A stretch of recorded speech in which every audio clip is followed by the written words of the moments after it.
এই রেশমি চিকেন টিক্কা মুখে দিলেই কিন্তু গলে যাবে।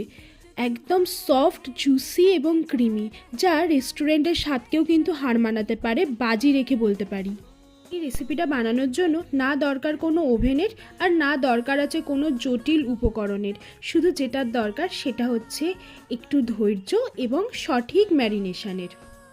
আমি এখানে যে উপকরণগুলো ব্যবহার করছি সেগুলো সমস্তই আমি পিন কমেন্টে পরিমাপ সহ দিয়ে দেবো, আপনারা ওখান থেকে গিয়ে চেক করে নিতে পারেন। একে একে সব উপকরণ আমি দিয়ে দিয়েছি।